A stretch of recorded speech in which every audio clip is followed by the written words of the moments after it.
이 시리즈의 제목은 성경은 말한답니다. 믿기 어려우시겠지만 이제 딱 4주밖에 남지 않았습니다. 그래서 우리는 저도 당신과 함께 합니다. 할렐루야. 이것은 A부터 G까지의 성경적 세계관입니다. 여러분이 이 마지막 때에 굳게 서도록 준비시키고 있습니다. 우리는 기초를 쌓고 있습니다. A부터 G까지 각 알파벳은 매우 중요한 주제를 나타냅니다. 이 주제들은 문화나 심지어 종교에 의해 흐려졌다고 생각하는데 오늘 다룰 주제가 종교에 의해 가장 많이 흐려진 것 같습니다. 이제 마지막 구간인 W, X, Y, G입니다. 성경적 세계관은 기초가 필요한 새 신자에게는 물론 이 중요한 주제들을 다시 상기해야 할 기존 신자들에게도 훌륭한 지침서가 되어줄 것입니다. 몇 년 전 한 선교사 그룹이 멕시코 치아파스 지역의 소수 인디언 그룹을 위해 25년 동안 신약 성경을 그들의 언어로 번역했습니다. 그 그룹의 이름은 촐, CHOL, 즉 촐 인디언이었습니다. 무려 25년 동안이나 신약 성경을 정성껏 번역했죠. 오늘날 촐 교회는 크게 부흥하고 있습니다. 이 부족 안에는 현재 믿는 자가 12,000명 이상이나 있다고 알려져 있습니다. 그런데 흥미로운 점은 선교사들이 왔을 때 촐 인디언들은 노래하는 법을 몰랐다는 것입니다. 그들이 그렇게 말했습니다. 복음이 그들에게 전해졌을 때 그들은 모두 가수로 알려지게 되었습니다. 어느 날 갑자기 태어나서 한 번도 노래를 해본 적이 없던 사람들이 다 함께 노래를 부르기 시작했고 이제는 노래하는 부족이라는 이름으로 불립니다. 그런데 그 노래는 어디서 온 걸까요? 바로 여기 있습니다. 그 노래는 심겨졌습니다. 시편 40편 말씀에 이렇게 기록되어 있습니다. 내가 여호와를 기다리고 기다렸더니 귀를 기울이사 나의 부르짖음을 들으셨도다. 그리고 성경은 이렇게 말합니다. 나를 기가 막힐 웅덩이와 수렁에서 끌어올리시고 내 발을 반석 위에 두사 내 걸음을 견고하게 하셨도다. 그리고 여기 나옵니다. 새 노래 곧 우리 하나님께 올릴 찬송을 내 입에 두셨으니 우리 하나님을 찬양합니다. 많은 사람이 보고 두려워하여 바로 그 노래 때문에 여호와를 의지하리로다. 사랑하는 여러분, 영혼 속에 일어난 초자연적인 역사의 당연한 결과는 입술에서 나오는 예배와 찬양입니다. 하나님께서 여러분을 구원하실 때 노래하지 않을 수 없고 예배하지 않을 수 없습니다. 시편 40편의 그 사람은 반석 위에 세워진 뒤 걷게 되니 노래하지 않을 수 없었습니다. 여러분이 오늘 부른 그 노래는 다른 곳에서 온 게 아니에요. 잘 들으세요. 그 노래는 스튜디오에서 온 것이 아닙니다. 그것은 무대에서 온 것이 아닙니다. 그 찬양은 악보에서 나온 것이 아니고 단언컨대 멜론이나 유튜브 뮤직에서 나온 것도 아닙니다. 오늘 하나님께서 여러분 마음에 노래를 주셔서 나온 겁니다. 그래서 여러분께 말씀드립니다. 지금 함께 여기서 서 있는 분들과 전 세계 곳곳에서 이 순간 듣고 있는 분들이 있습니다. 그리고 여러분 마음속 깊이 묻고 계실 겁니다. 바로 왜 이 사람들은 이렇게 행복할까? 그게 여러분이 묻고 있는 질문이죠. 이유는 하나님께서 우리를 구덩이에서 끌어올리셨기 때문입니다. 주님께서 우리를 반석 위에 두셨습니다. 우리에게 새로운 길을 걷게 하셨고 그리고 우리 마음에 새 노래를 주셨습니다. 오늘은 하나님께서 시작하신 일입니다.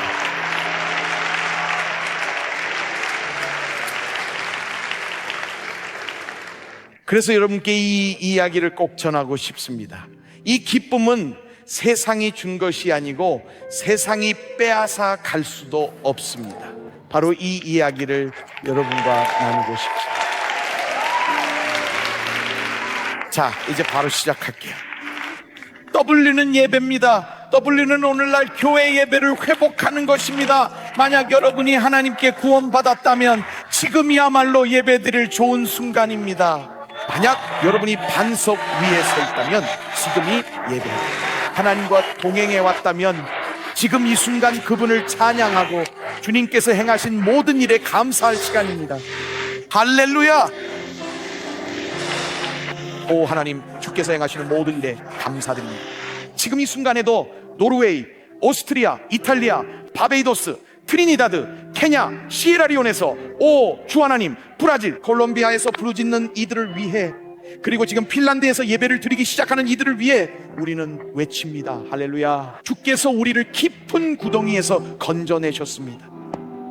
주께서 우리를 구원하셨습니다. 오 하나님, 우리를 견고한 반석 위에 세우셨고 우리 마음에 새 노래를 주셨습니다.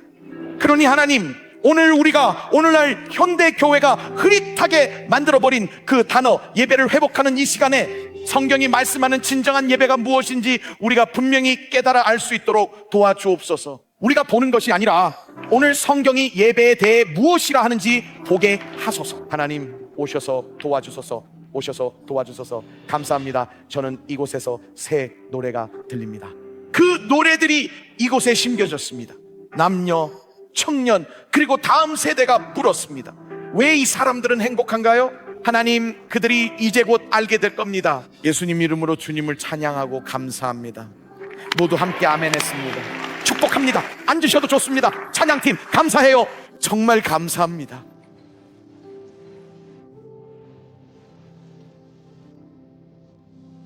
언젠가 모든 설교가 멈추고 설교가 끝나며 여러분 중 많은 분들이 아멘이라고 하시겠네요. 기도 모임도 더 이상 필요 없고 전도도 쓸모없게 되는 날이 올 것입니다. 바로 우리가 영원에 들어가 예수님과 영원히 함께하게 되는 그날입니다. 그날은 우리가 천국에 가는 날입니다. 하지만 그날에도 지금 우리가 하고 있는 어떤 일은 영원히 계속될 것입니다. 멈추지 않을 것입니다. 바로 예배와 찬양입니다. 교회의 모든 사역은 멈춰도 그것만은 계속 될 겁니다. 하나님을 찬양하는 일은 영원히 멈추지 않을 겁니다. 사실 이곳에 계신 여러분은 이미 진행 중인 예배에 합류하게 될 것이고 우리는 영원히 하나님을 예배하고 찬양할 것입니다. 만약 지금 찬양과 예배가 불편하다면 곤란할 수도 있습니다. 여러분 반드시 익숙해져야 합니다. 그걸 영원히 할 테니까요. 왜 영원히 계속되는지 설명해 드릴게요. 사실 제가 지금 이렇게 말씀을 전하는 이 순간에도 하늘에서는 찬양과 예배가 계속되고 있습니다. 실제로 그 예배는 결코 멈추지 않습니다. 여기 계신 분들이 12시가 되면 주차장으로 달려가서 제일 먼저 차를 빼려고 기다리고 있을 때에도 하늘에서는 멈춤이 없습니다. 그리고 그들은 밤낮 쉬지 않고 거룩하십니다. 거룩하십니다. 거룩하십니다. 전능하신 분 주 하나님, 전에도 계셨으며 지금도 계시며 또 장차 오실 분이십니다 하고 외치고 있었습니다. 오늘 제가 여러분을 위해 이를 정의해 드린다면 가장 단순하게 표현하자면 이렇습니다. 그리고 부디 허락해 주시기를 청합니다. 가장 순수한 의미를 담아 제가 이 두 단어를 서로 바꿔가며 사용하더라도 말입니다. 예배와 찬양을 구분하는 가장 단순한 방법은 이겁니다. 하나님이 행하신 일에 대해 찬양하고 하나님이 누구신지에 대해 예배하는 것입니다. 우리는 하나님께서 행하신 일에 대해 그분을 찬양하고 하나님이 누구신지에 대해 그분을 예배합니다. 오늘 제가 여러분께 드리고 싶은 도전이 로마서 6장에 있습니다. 저는 이 도전을 그와 같이 그리고 이제는 이라고 부릅니다. 이 두 단어는 로마서 6장에서 나오는 말로 특히 우리가 찬양과 예배의 문제를 다룰 때 중요합니다. 이게 바로 그와 같이와 이제는의 도전이죠. 사도 바울은 이제 막 구원받은 새로운 그리스도인들에게 말합니다. 이들은 다윗이 말한 그 끔찍한 구덩이, 그 삶의 방식에서 벗어나 구원받은 사람들입니다. 이제 바울은 그들에게 도전을 주고자 다음과 같이 말합니다. 그는 말합니다. 여러분의 이해력이 미약함으로 내가 사람의 방식으로 말하겠습니다. 여기 첫 번째로 그와 같이라는 표현이 나옵니다. 여러분 이전에는 자기 지체를 더러움과 불법의 종으로 내맡겨서 불법에 빠져 있었지만 또는 불법에 이른 것 같이 이제 다음 중요한 단어가 나옵니다. 이제는 여러분의 지체를 의의 종으로 바쳐서 거룩함에 이르도록 하십시오. 사도 바울이 우리에게 심지어 2023년을 살아가는 우리에게도 어떤 도전을 주고 있었던 것일까요? 전 세계에 미국 전역에 주어진 도전입니다.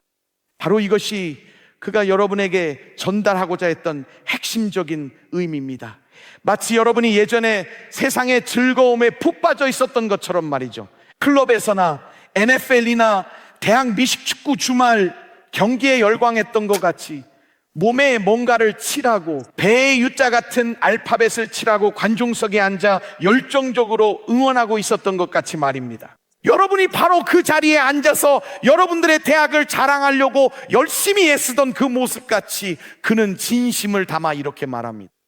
이제는 여러분이 예전에 그곳에서 보여주었던 그 뜨거운 열정을 지금 여러분의 실제 삶 속에 하나씩 더하기 시작하셔야만 합니다.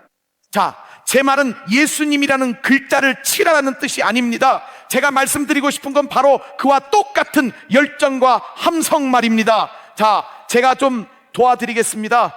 제 말을 좀 들어보세요. 여러분 중에는 지금 NFL 주말 경기를 기다리거나 대학 미식축구 시즌이 개막해서 잔뜩 들떠 계신 분들이 있다는 걸 잘 알고 있습니다.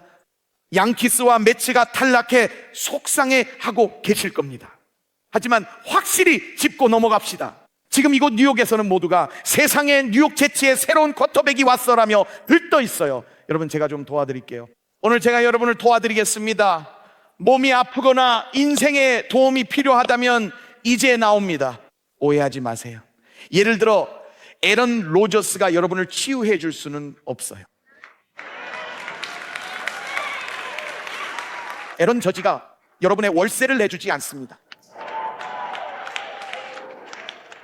왜 모두 이름이 에런으로 시작하는지 모르겠지만 잘 들어보세요. 여러분, 그러니 하나님께 드려야 할 것을 그들에게 줄 필요는 없습니다. 이렇게 외치는 겁니다. 하나님, 주께서 저를 구원하셨습니다. 저를 구원하셨고 저를 변화시키셨고 저를 치유하셨으며 아무도 할 수 없는 일들을 행하셨습니다. 그래서 사도 바울이 그와 같이라고 말했던 이유가 바로 그것입니다.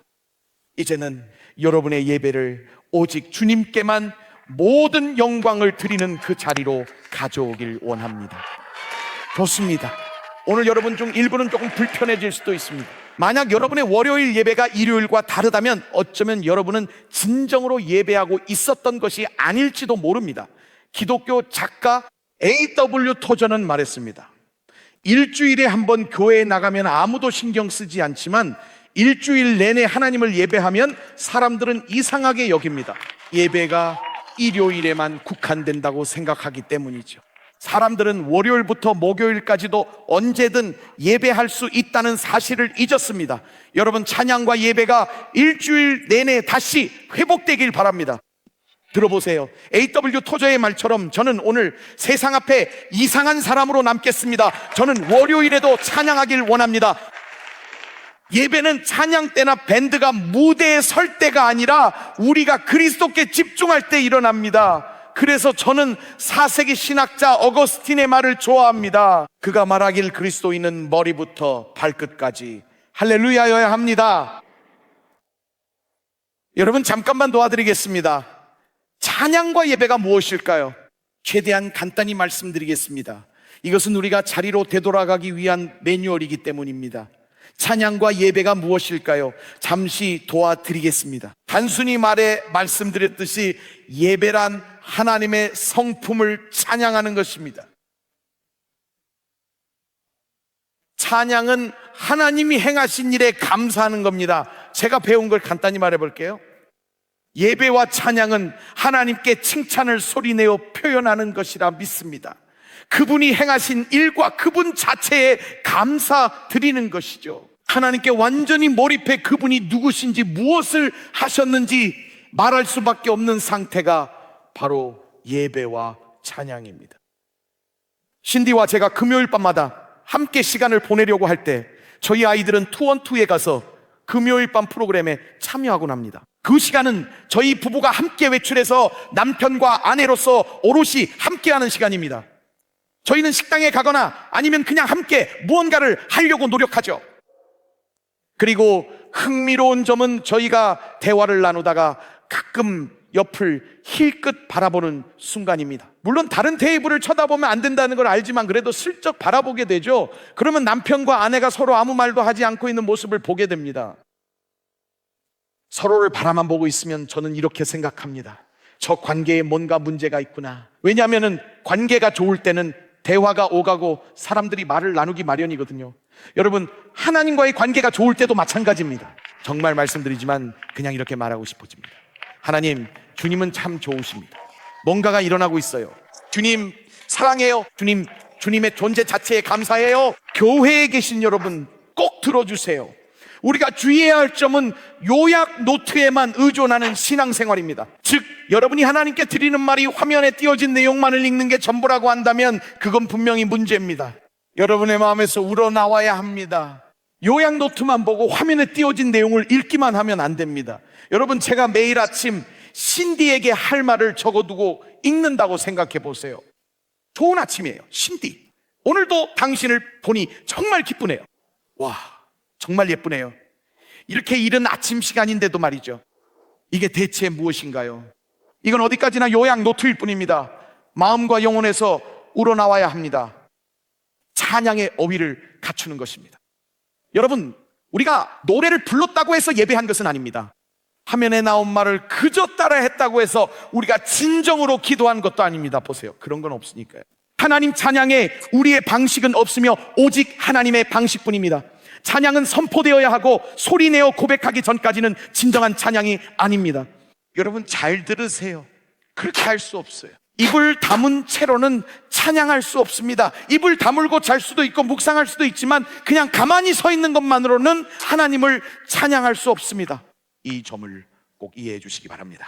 여러분 옆에서, 여러분 주위에서 아무리 많은 사람이 하나님을 찬양해도 그분들이 여러분 대신 찬양해 줄 수는 없습니다. 여러분이 하나님이 누구신지 직접 찬양해야 하기 때문입니다. 오늘날 예배가 잘못된 방향으로 흘러간 이유는 우리가 잘못된 것에 집중했기 때문입니다. 우리는 무대에 집중하며 다른 사람들만 바라보았습니다. 그리고 교회는 여기 앞에 있는 것만 바라보며 안주하게 되었고 결코 눈을 더 높은 곳으로 들어 올리지 않았습니다. 우리가 예배하고 찬양할 대상은 이게 아님을 말하는 것입니다. 음악이 도구가 될 수 있음에 감사하게 생각합니다. 하지만 찬양 인도자나 찬양대 그리고 노래 자체가 우리의 초점이 되어서는 안 됩니다. 여러분, 그래서 사람들이 와서 복음성가를 더 불러야 해요라거나 찬송가를 더 불러야 해요라고 말할 때 저는 별로 관심이 없습니다. 우리가 초점을 잘못 맞추고 있기 때문입니다. 하나님이 우리의 초점이 되어야 하는데 우리는 그렇지 못합니다. 19세기 브루클린의 위대한 설교자였던 헨리 워드 비처는 정말 대단한 분이었습니다. 어느 주일날 그가 아파서 부목사님이 예배가 시작되자 강단에 올라갔습니다. 그 모습을 보면서 헨리 워드 비처 목사님이 설교하지 않는다는 소식에 부목사님은 수십 명의 사람들이 자리에서 일어나 출구로 향하는 모습을 봤습니다.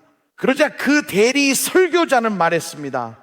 오늘 비처 목사님을 예배하러 오신 분들은 이제 떠나셔도 좋습니다. 하지만 예수님을 예배하러 오신 모든 분들은 계속 예배를 드리셔도 좋습니다. 저 때문에 여기 계신 게 아닙니다. 리카르도 때문도 아닙니다. 찬양대 때문도 아닙니다. 우리가 이 자리에 모인 목적은 바로 예수님을 영화롭게 하는 것입니다.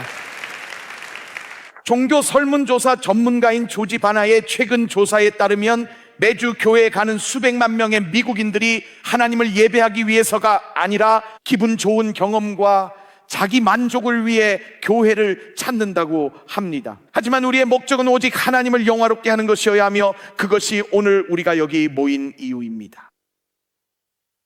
몇 년 전의 일입니다. 바로 어제 그 이야기를 읽었는데요. 몇 해 전 독일의 한 동물원에서 오랫동안 함께했던 충직한 곰 지기를 은퇴시키고 야생으로 돌려보내기로 했습니다. 지기는 15년 동안 3.6m에 1.2m밖에 안 되는 우리 안을 왔다 갔다 하며 지냈습니다. 15년 동안 동서로 3.6m만을 오가며 살아온 것이죠. 그리고 지기의 사육사들은 곰이 새로운 집의 경계를 탐험하도록 유도하려고 했습니다. 그런데 놀랍게도 지기가 우리에서 나왔을 때 이런 일이 벌어졌다고 합니다. 지기는 15년 동안 해왔던 그대로 했습니다. 지기는 3.6m를 왔다 갔다 하며 걸었고 그 곰은 자기 자신의 습관에 갇힌 죄수가 되어버렸습니다. 지기의 시야를 가로막는 것은 아무것도 없었지만 그 곰은 오직 3.6m만 왔다 갔다 할 수 있었습니다. 여러분, 이 이야기를 읽으면서 저는 이런 생각이 들었습니다. 혹시 교회도 일요일 예배라는 3.6m짜리 우리에 너무 익숙해져 버린 건 아닐까요? 우리가 그냥 거기에 앉아서 잊어버린 건 아닐까요? 그리고 한계가 없으신 하나님, 경계가 없으신 하나님, 그 하나님을 우리의 작은 틀 안에 가둬버린 건 아닐까요? 옆 사람을 보며 말해보세요. 나는 지기가 아니에요. 오늘 여러분이 이해하셔야 할 것은 우리가 그 경계를 깨뜨릴 것이라는 점입니다. 여러분 들어보세요. 우리는 미국인들처럼 예배하지 않을 것입니다. 우리는 아프리카 사람들처럼 예배하지 않을 겁니다. 필리핀 사람들처럼 예배하지도 않을 겁니다. 우리는 오늘 모든 한계를 깨뜨리시는 하나님께 집중하고 이렇게 고백할 것입니다. 주님은 우리의 모든 찬양과 예배를 받으시기에 합당하십니다. 여러분, 저는 3.6m만 왔다 갔다 하지 않을 겁니다. 미국의 어떤 교회에서는 조명을 낮추고 라떼 한 잔을 들고 예배를 지켜볼 수 있는데 그게 바로 3.6m입니다. 예배는 말합니다. 나는 소리내 외칠 겁니다. 찬양할 것입니다. 나는 춤출 것입니다. 하나님께서 원하시는 무엇이든 할 것입니다. 나는 오늘 하나님을 예배하러 왔습니다.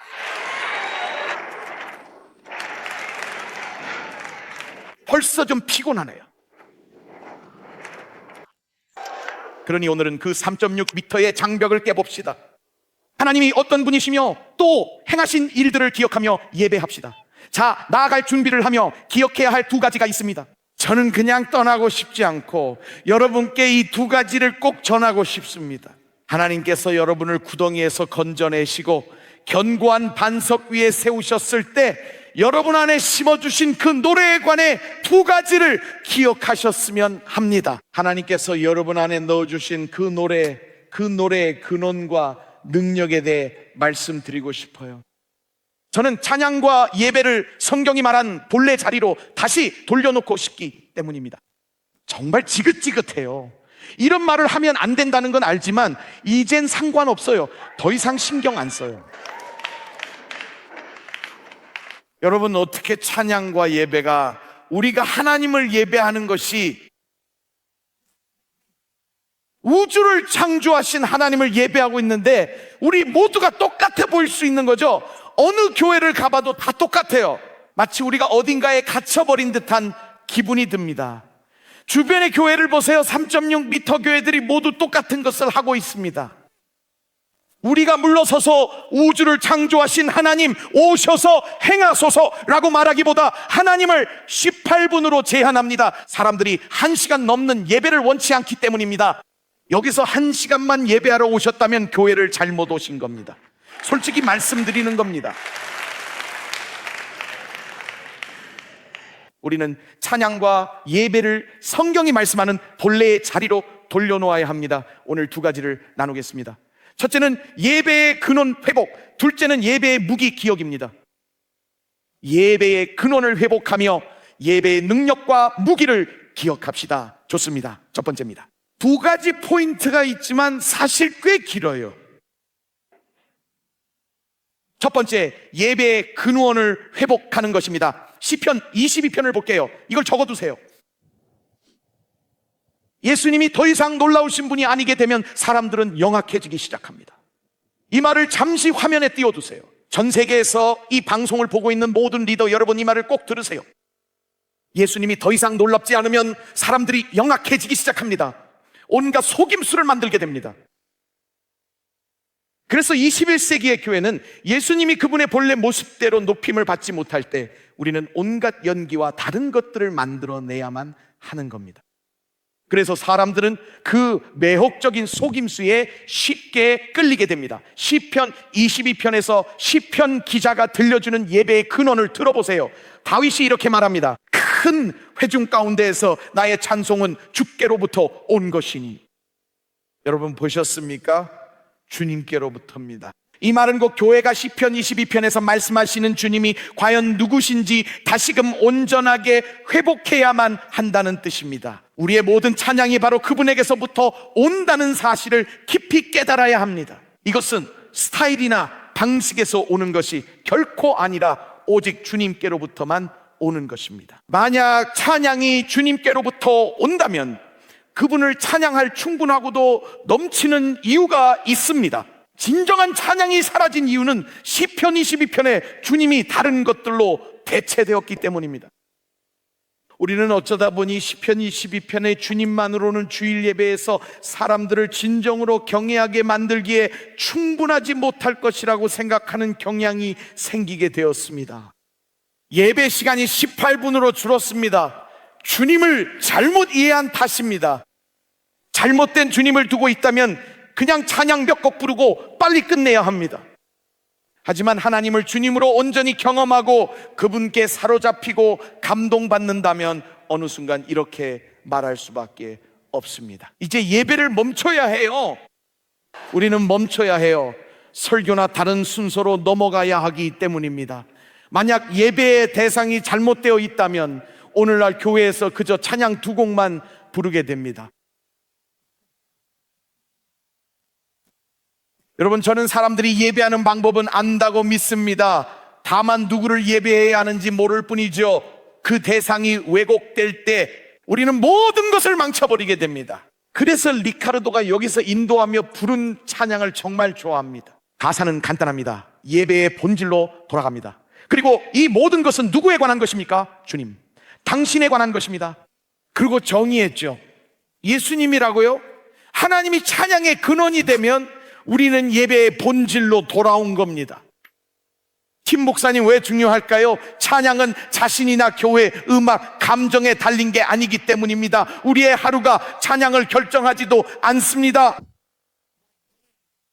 우리의 하루가 찬양을 부르지만 그 하루가 찬양의 이유는 아닙니다. 그걸 좀 더 설명해 드릴게요. 잘 들어보세요. 저는 하나님을 찬양하기 위해 좋은 하루나 좋은 노래가 필요한 게 아닙니다. 저는 저 선하신 하나님만 있으면 됩니다. 좋은 노래도 좋은 하루도 필요하지 않습니다. 그저 선하신 하나님께서 저의 찬양의 근원이 되신다면 그것만으로도 충분합니다. 시편 48편 1절은 이렇게 말합니다. 여호와는 위대하시니 그 다음 부분은 무엇인가요? 극진히 찬양 받으시리로다. 이 말은 곧 하나님이 위대하시다면 나의 찬양도 위대해야 한다는 뜻입니다. 나의 찬양은 하나님의 성품에 걸맞은 것이어야만 합니다. 즉 그분이 누구신지가 내가 어떻게 찬양하는지를 결정짓게 되는 것입니다. 내가 어떻게 느끼는지는 내 찬양을 결정하지 못합니다. 즉 하나님의 위대하심이 예배를 결정하지 내 성격이 결정하는 게 아닙니다. 그건 내 스타일 아냐라고 할 필요 없어요. 중요하지 않죠. 하나님이 위대하시다면 마땅히 위대하게 찬양해야 합니다. 여러분은 이렇게 말할 수도 있겠죠. 저는 그런 걸 하는 게 불편해요. 우리 교단, 저의 배경, 저의 문화적 내력 때문에 못하겠어요. 저는 그냥 가만히 앉아 있는 게 좋아요. 하지만 이건 당신만의 찬양이 아닙니다. 당신이 무엇을 결정하는지가 중요한 게 아니에요. 하나님이 정말로 위대하시다면 그분은 마땅히 위대한 찬양을 받으실 자격이 충분히 있습니다. 그러니 어떤 배경에서 왔든 우리 가족이 지금까지 어떻게 해왔든 그런 것들은 전혀 중요하지 않습니다. 그러면 우리는 가족, 민족, 배경, 교단을 하나님보다 더 높이게 되는 셈입니다. 저는 그냥 손을 두고 앉아있는 배경에서 왔어요. 그런 건 중요하지 않습니다. 성경이 거룩한 손을 들라고 말씀하시면 우리는 거룩한 손을 들어야 합니다. 성경이 외치라고 하면 우리는 외쳐야 합니다. 이것은 오순절적인 것도 아니고 은사주의적인 것도 아닙니다. 이것은 성경이 말하는 것입니다. 하나님께 외칠지어다, 주님께 외치라고 말합니다. 보세요. 찬양은 음악에서 시작되는 것이 아니라 하나님께로부터 시작됩니다. 저를 찬양하게 하는 건 위대한 음악이 아니라 위대하신 하나님입니다. 여러분, 저는 이렇게 말씀드리고 싶습니다. 하나님이 누구신지 그 존재만으로도 우리는 매일의 삶 속에서 그리고 영원토록 그분을 찬양할 아주 충분한 이유가 있습니다. 이렇게 말해야 하죠. 리카르도 음악 멈춰주세요. 혹은 카림 찬양대를 멈춰주세요 라고요. 다음 순서로 넘어가야 하니까요. 왜일까요? 하나님 안에는 너무나 많은 것이 있어서 주님의 존재 자체에 압도되어 여기서 멈춰야겠어요 라고 말해야 합니다. 그런데 갑자기 다음 순서로 넘어갑시다 라고 한다면 우리는 하나님에 대해 잘못 이해한 것입니다. 오늘 여러분이 하나님을 찬양할 이유를 드릴게요. 이 이야기를 나눠도 좋다는 허락을 받았어요. 금식 기도 기간 중에 일어난 일이죠. 온라인에서 있었던 불과 며칠 전에 놀라운 실화예요. 이른 오후에 저희 사무실 접수처로 전화 한 통이 걸려왔습니다. 저희 직원이 장로님 한 분께 연락하여 이렇게 말했죠. 지금 호주에서 꽤 심란해 보이는 한 젊은 남성이 전화를 걸어왔습니다. 이름은 밝히지 않고 나라 이름만 말씀드릴게요. 장로님이 제게 보낸 내용입니다. 저는 전화를 제 사무실로 돌려달라고 했습니다. 수학이 너무 몹시 괴로워하던 그 청년은 자신의 고민을 잘 설명하지도 못했습니다. 그의 이름과 위치를 확인했는데 우리가 대화를 시작했을 때 호주는 새벽 4시였습니다. 그의 말입니다. 가능한 한 그 청년의 말을 그대로 전하겠습니다. 그는 꿈을 꾸고 매우 심란했는데 묘사하길 꿈에서 아름다운 빛에 휩싸인 천사를 봤다고 했죠. 그 얼굴은 남성도 여성도 아니었으며 목소리는 아름다웠고 눈빛은 날카로웠습니다. 천사는 빛으로 가득 찬 방에 서 있었죠. 천사가 끝이 가까웠으니 예수 그리스도의 이름을 불러야 한다고 했습니다. 그는 이렇게 말했어요. 아름답고도 두려웠어요. 제가 들은 말의 뜻은 몰랐지만 뭔가 끔찍한 일이 생길 듯했죠. 뭘 할지 몰랐지만 교회에 전화하고 싶었죠. 그의 말입니다. 교회도 안 다니고 종교에 대해서도 잘 모릅니다. 교회에 대해 제가 읽은 유일한 건 소아 성애자들로 가득하다는 것이에요. 그가 말했습니다. 그래서 저희 도시의 교회를 구글에 검색해 봤습니다. 그런데 뭐가 나왔을까요? 가장 먼저 나온 곳이 바로 뉴욕시의 타임스 스퀘어 교회였습니다. 여러분, 이 이야기를 꼭 들어보셔야 합니다. 그가 물었죠. 설명해 주시겠어요? 새벽 4시에 교회에 전화했어요. 그에겐 새벽 4시였고 그는 제가 본 걸 설명해 주실래요? 라고 묻자 장로님은 흔쾌히 수락했습니다. 장로님은 말했죠. 저는 이 청년에게 천사의 실제와 하나님께서 그에게 말씀하신다는 것, 예수 그리스도가 누구신지 그리고 구원의 계획을 설명하기 시작했습니다. 그가 말하길 저는 그에게 구원의 ABC를 설명하며 함께 구원의 기도를 했습니다. 감사하게도 이 청년은 그리스도를 영접했습니다. 그는 술이나 약물 없이 자고 있었을 뿐이며 이게 꿈이었다 말했죠. 그는 청년에게 요한복음을 읽어보라 권했고 대화 중 오디오 성경도 다운로드하도록 도왔습니다. 그 청년은 일요일 예배에 온라인으로 함께하기로 했습니다. 장로님은 이 젊은이를 위해 기도해달라며 이야기를 덧붙였습니다. 그 청년은 이렇게 말했습니다. 호주에 있는 저희 지역의 교회들을 다시 구글에 검색해 보았을 때 타임스 스퀘어 교회는 다시는 검색 결과에 나오지 않았어요. 그는 그때가 유일한 순간이었어요 라고 말했죠. 여러분, 잠시 하나님께서 이 청년의 삶에 행하신 일에 대해 함께 찬양해 주시겠습니까? 아버지, 지금 그를 주님께 올려드리며 기도합니다. 주님께서 그를 끔찍한 구덩이에서 건지셨나이다. 이제 주께서 그를 반석 위에 세우십니다. 오늘 그의 마음에 새 노래를 주시길 기도합니다. 그 청년이 하나님을 예배하며 이렇게 고백하게 하소서. 나는 구원 받았습니다. 굳건히 세워졌습니다. 그리고 이제 하나님과 동행합니다. 예수님 감사합니다. 할렐루야. 시편 22편에서 다윗은 예배의 근원과 시험 사례를 보여줍니다. 우리에게 근원이 올바르면 어떤 상황을 겪더라도 하나님은 경배받기에 합당한 분임을 보여주기 위해서입니다. 시편 22편은 다윗이 가장 낮은 곳에서 느낀 감정으로 예수님께서도 가장 고통스러운 순간에 인용하신 시편입니다. 시편 22편을 읽다 보니 이런 생각이 듭니다. 시편 2400여 구절 중 예수님께서 십자가 위 고통을 표현하고자 이 구절을 택하셨다는 사실입니다. 패트릭 목사님께서 성찬을 집례하며 우리를 인도하실 때 수많은 구절 중 이 구절을 택했습니다. 시편 22편 1절입니다. 다윗이 겪은 고통에 대한 이 고백을 예수님은 십자가에서 인용하셨죠. 고통 속에 있는 것, 정말 힘든 날에 대해 말하고 있습니다. 내 하나님이여, 내 하나님이여, 어찌 나를 버리셨나이까? 어찌 나를 멀리하여 돕지 아니하시오며 내 신음 소리를 듣지 아니하시나이까? 내 하나님이여, 내가 낮에도 부르짖고 밤에도 잠잠하지 아니하오나 응답하지 아니하시나이다. 여러분, 이것이 바로 절망입니다. 이것이 고통입니다. 하지만 이제 여기서 놀라운 전환이 일어납니다. 바로 근원에 대해 말해주는 변화입니다. 준비되셨나요? 이 말씀을 생각해 보세요.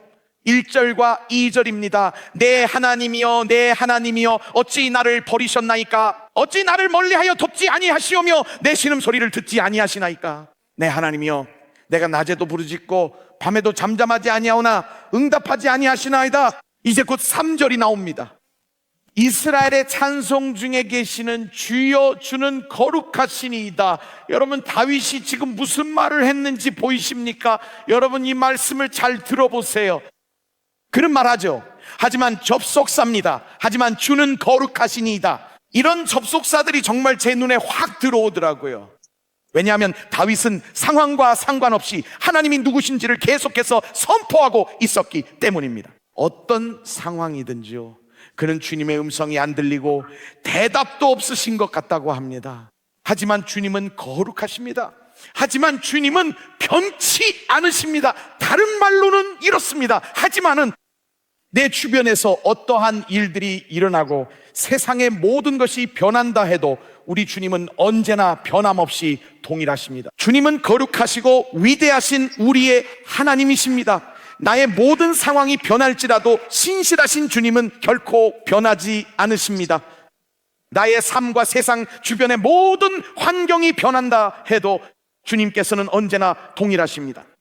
하나님은 결코 변하지 않으십니다. 신학적으로 이것을 불변성이라고 부릅니다. 이것은 하나님의 불변성을 뜻하는 신학 용어입니다. 하나님은 변함없으십니다.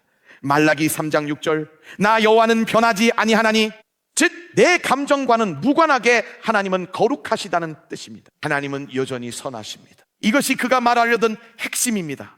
리카르도도 이 표현을 직접 언급했습니다. 그는 히브리어 표현도 알려줬죠. 다윗은 말합니다.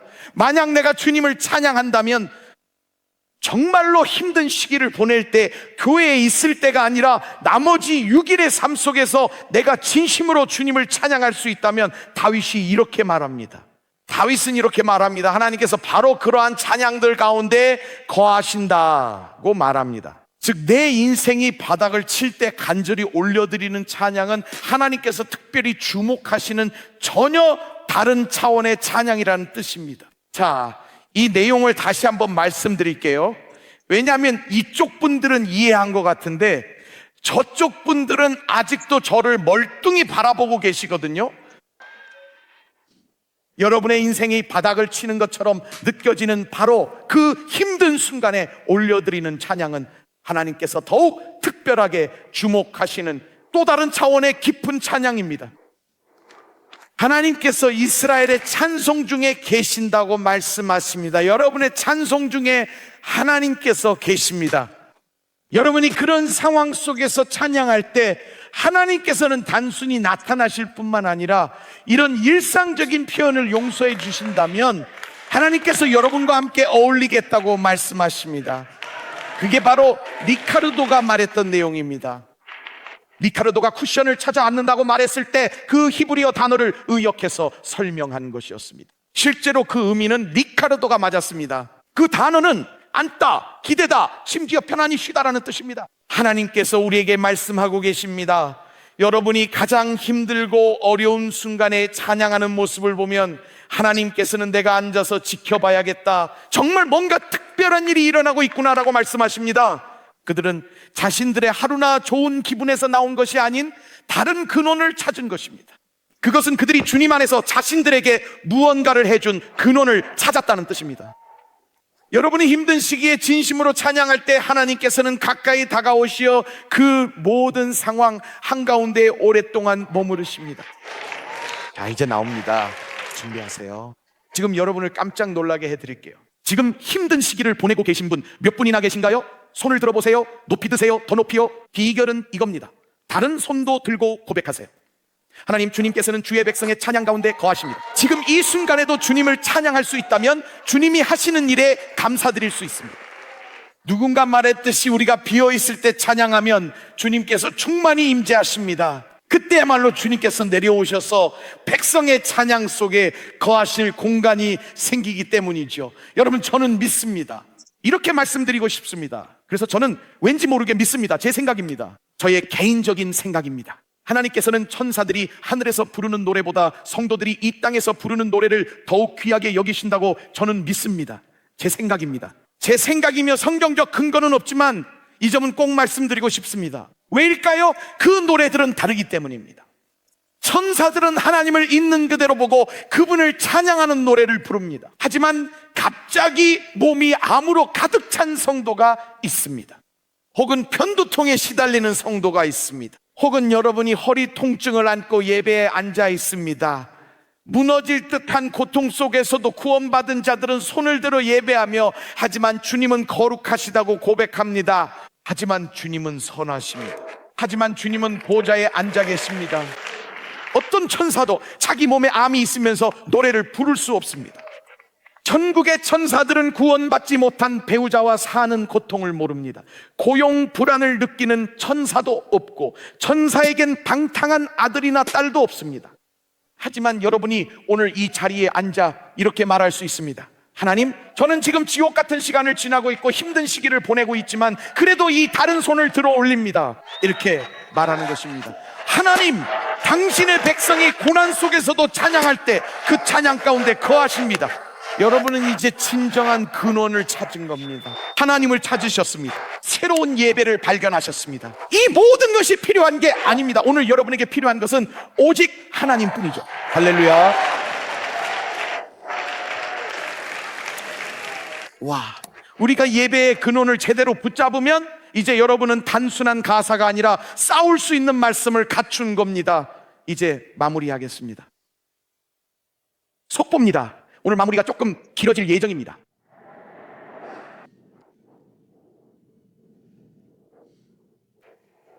감사합니다. 근원을 상기시켜 드렸으니 이제는 예배의 무기를 기억해 보도록 합시다. 누군가 말했죠. 우리가 예수님을 예배하며 목소리를 높일 때 마귀는 목소리를 잃는다고요. 무슨 뜻인지 설명해 드릴게요. 시편 149편에 기록되어 있습니다. 그들의 입에는 하나님에 대한 찬양이 있고 그들의 손에는 두 날 가진 칼이 있도다. 시편 기자는 찬양이 무기와 유사하다고 생각하는 듯합니다.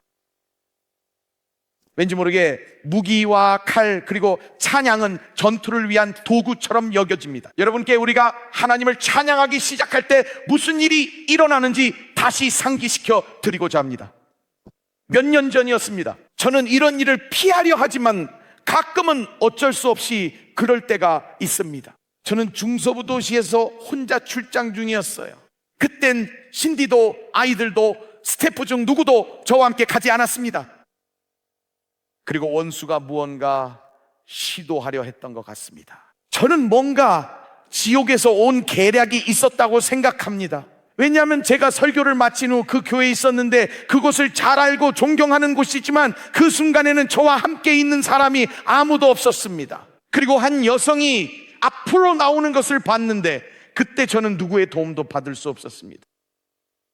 그 여성이 천천히 다가오고 있었고 저는 뭔가 잘못됐다는 걸 느꼈습니다. 그녀가 다가와서 칭찬하는데 그 정도가 지나쳤어요. 무슨 말인지 아시죠? 마치 이건 내가 들어본 말 중 최고였어요. 당신은 정말 대단해요. 이런 식이었죠. 그래서 속으로 이상하다 싶었죠. 그런데 제가 뒤로 물러설 때마다 오히려 더 가까이 다가왔습니다. 도움을 구하려 했지만 그녀는 제게 더 가까이 다가왔습니다. 여러분, 성령님께서 주신 지혜라 나중에 믿게 되었습니다. 그녀가 저를 뒤로 물러나게 하며 이렇게 말할 때 문득 깨달았습니다. 정말 대단해요. 놀라운 말씀이었어요. 자유로워졌어요. 감사해요.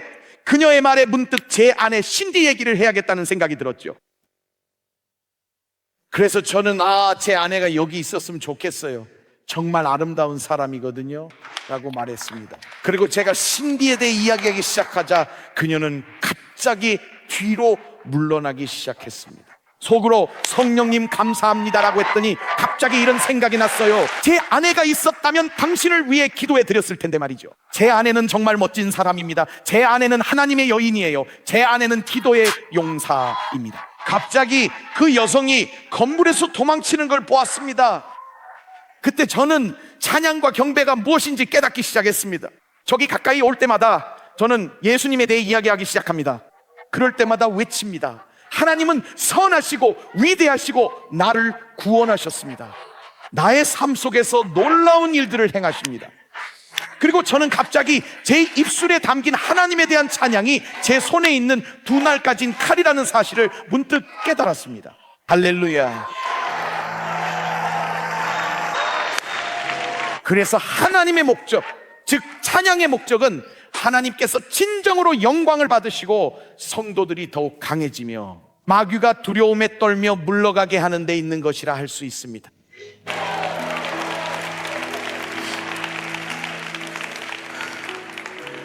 할렐루야. 주님 진심으로 감사드립니다. 이해하시나요? 찬양이 무기이기 때문에 원수는 여러분이 찬양을 주일에 교회에서만 하는 일로 생각하게 하려 합니다. 찬양은 주일에만 하는 일이 아닙니다. 사탄의 계략은 무기인 찬양을 빼앗아 여러분이 6일간 침묵하게 하고 단 하루만 찬양하게 만드는 것입니다. 이곳을 나서는 순간 찬양이 끝났다고 생각하는 겁니다. 차를 기다릴 때 찬양합시다. 주님 감사합니다. 갑자기 직원이 20분 기다리라고 하면 주님을 20분 찬양할 시간이 생겼다며 기쁘게 생각합니다.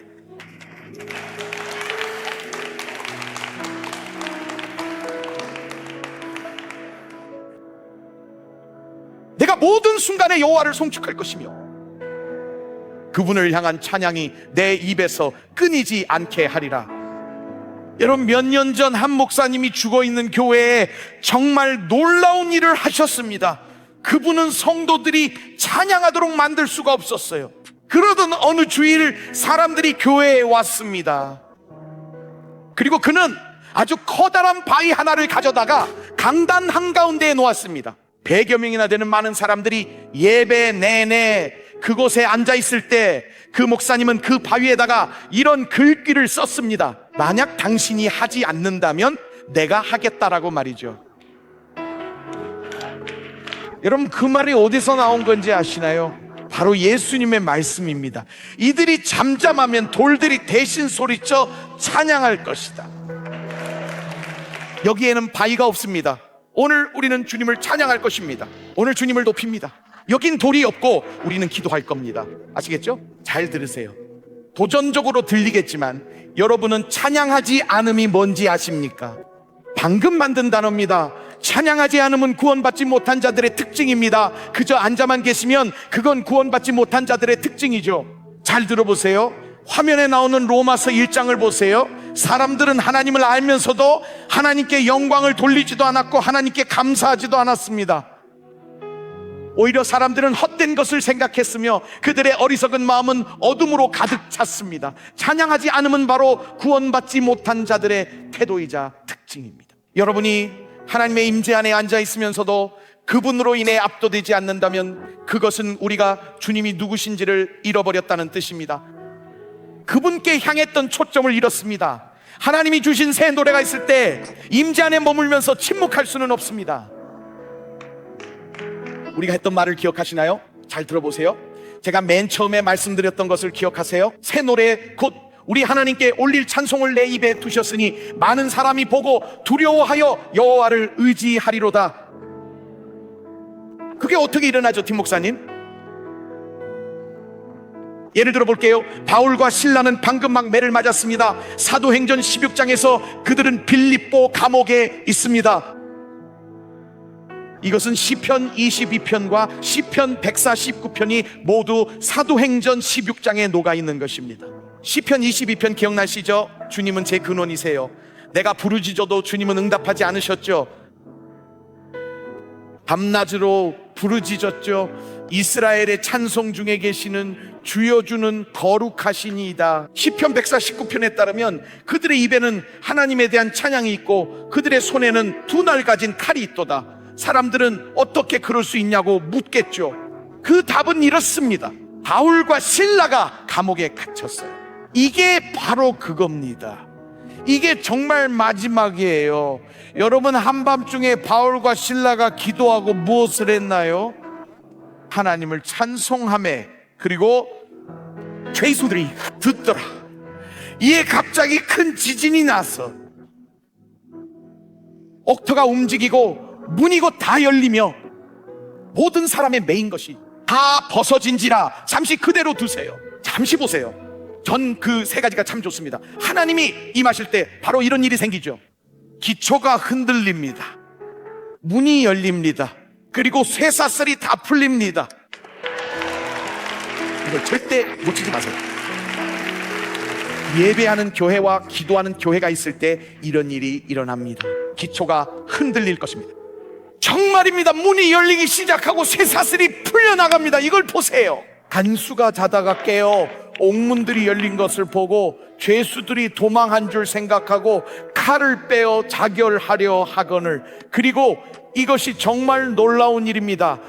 바울이 크게 소리질러 이르되 내 몸을 상하지 말라, 우리가 다 여기 있노라 하니. 여러분 이해하셨나요? 그들의 찬양이 그들을 꼼짝 못하게 만들었습니다. 뉴요커 입장에서 한번 말해봅시다. 만약 라이커스 섬에서 교도소 문이 열린다면 어떤 일이 벌어질까요? 우린 큰일 날 겁니다.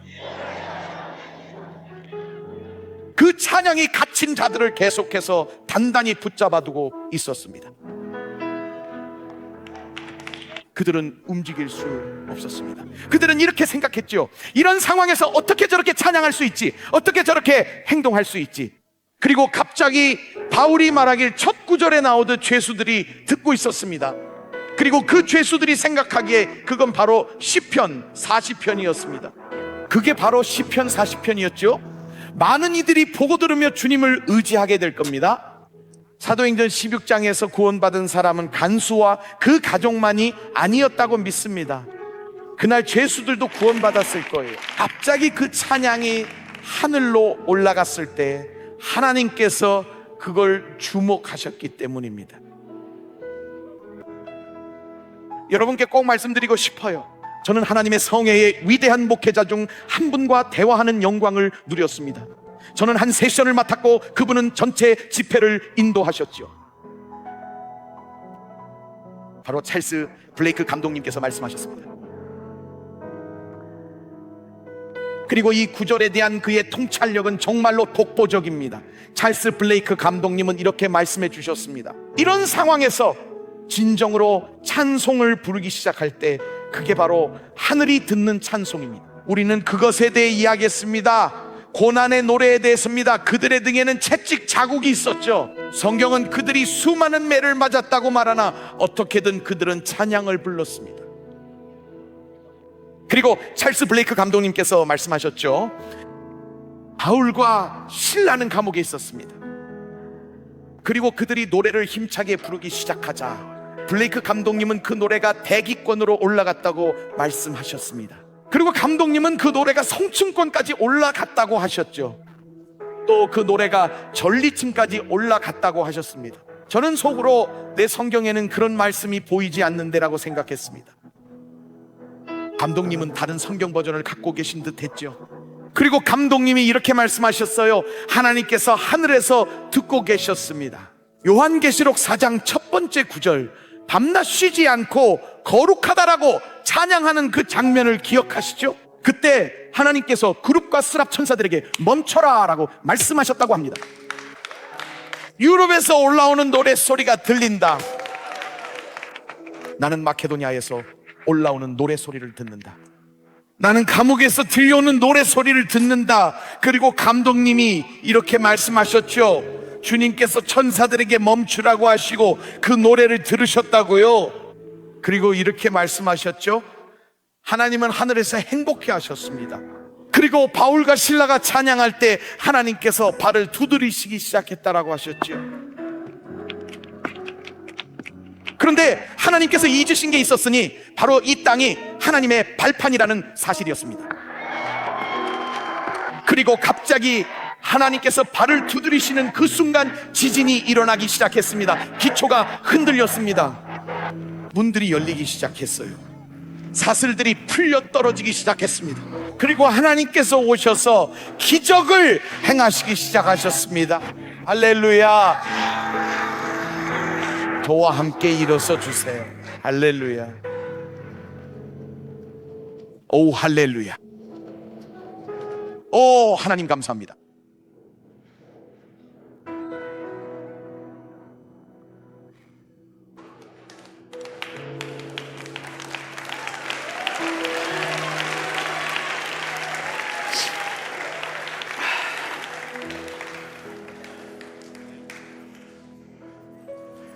신약에서 예수님께서 하신 가장 긴 가르침, 신약에서 가장 긴 가르침입니다. 찬양과 예배에 관한 것입니다. 이것을 들어보세요. 연주자들, 찬양팀 여러분, 거기에는 단 한 사람만 있었고 아무도 기타를 들고 있지 않았습니다. 아무도 마이크가 없었고 아무도 키보드가 없었으며 찬양대가 없었습니다. 예수님께서는 요한복음 4장에서 가장 긴 예배 세미나를 하셨습니다. 이렇게 말씀하셨죠. 아버지께 참되게 예배하는 자들은 영과 진리로 예배할 때가 오나니 곧 이때라 아버지께서는 자기에게 이렇게 예배하는 자들을 찾으시느니라. 자, 이제 나옵니다. 하나님은 영이시니 예배하는 자가 영과 진리로 예배할지니라. 어떻게 해요? 자, 여러분 저를 보세요. 예수님은 예배를 말씀하셨는데 악기 연주도 없었습니다. 이 구절은 모든 예배 컨퍼런스에서 인용하는 구절입니다. 찬양 인도자 여러분들 잘 들어보세요. 찬양팀 여러분 들어보세요. 그 예배 세미나가 누구를 위한 것이었는지 아시나요? 도덕적으로 타락한 한 여인이었습니다. 저라면 그녀의 복잡한 과거와 성적 순결에 대해 이야기했을 겁니다. 하지만 예수님은 오히려 예배에 대해 이야기하기로 결정하셨습니다. 찬양 인도자 여러분 보세요. 기타 연주도 없었고 누구도 앨범을 녹음하는 중도 아니었죠. 그 여인은 사마리아 여인이었고 부도덕한 삶을 살고 있었습니다. 그런데 예수님은 말씀하셨습니다. 내가 예배에 대해 말해주겠다라고요. 내가 너에게 예배에 대해 이야기해 주겠다. 부도덕한 그 여인에게 말입니다. 그녀에겐 세 큰 장애물이 있었죠. 그녀는 사마리아인이었고 남자와 대화하고 있는 여자였으며 부도덕한 여인이었습니다. 그리고 예수님은 예배에 대해 가르치셨는데 가르치신 내용은 바로 이것이었습니다. 내가 누구인지 이해할 수 있다면, 예배의 근원이 장소가 아니라 바로 나라는 것을 이해할 수 있다면, 내가 너의 근원이라는 것을 이해할 수 있다면,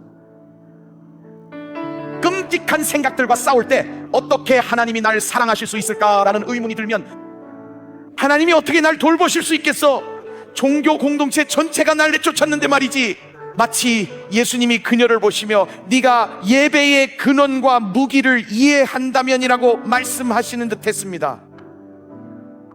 그런 생각들이 찾아와서 네 과거를 봐라, 네가 저지른 일을 봐라 라고 속삭일 때 하나님께서 끔찍한 구덩이에서 건져내신 사마리아의 한 여인이 여기 있습니다. 그녀를 반석 위에 세우시고 그녀가 다시 걷게 하셨습니다. 그리고 그녀의 마음속에 새로운 노래를 심어주셨습니다. 하나님은 말씀하십니다. 넌 자유롭겠지만 어려움도 따를 것이다. 네가 예배할 수 있다면 무엇이든 이겨낼 수 있어. 과거가 복잡하고 현재가 불안하며 미래가 걱정돼도 말이야.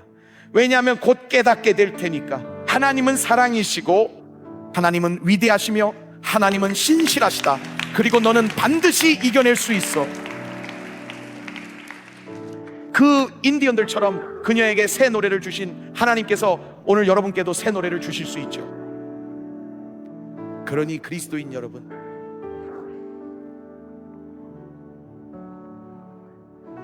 한 주의 나머지 6일도 회복합시다. 여기 계신 거듭난 분들, 제 성격은 원래 이렇다고 그만하시고 하나님을 예배하세요. 주님이 저의 근원이십니다. 그리고 이것이 저의 무기입니다. 저는 주님을 예배하겠습니다. 우리가 이분과 저분을 바라보며 이렇게 말하게 하세요. 이제 다음으로 넘어가야 합니다. 이 예배가 너무나 압도적이기 때문입니다. 왜냐하면 진정한 근원을 발견하게 된다면 18분은 결코 충분하지 않습니다. 1시간도 하루도 부족할 것입니다. 언제 충분하냐고요? 여러분이 영혼에 이르렀을 때, 그때가 바로 충분한 때입니다.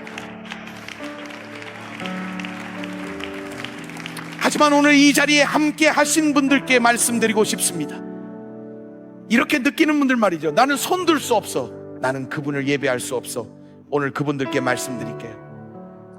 여러분을 사랑하시는 하나님이 계세요. 끔찍한 구덩이에서 여러분을 구해내실 하나님이 계십니다.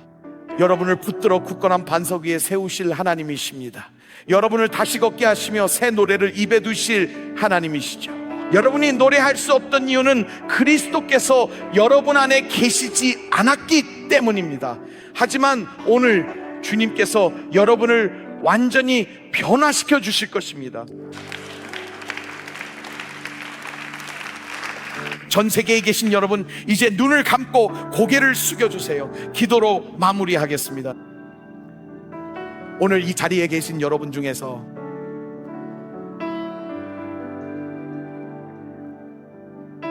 아직 그리스도께서 여러분 안에 오시지 않았다면, 오늘 이 자리에 계신 분 중 이렇게 느끼신다면 구원이 필요해요. 견고한 기초가 필요해요.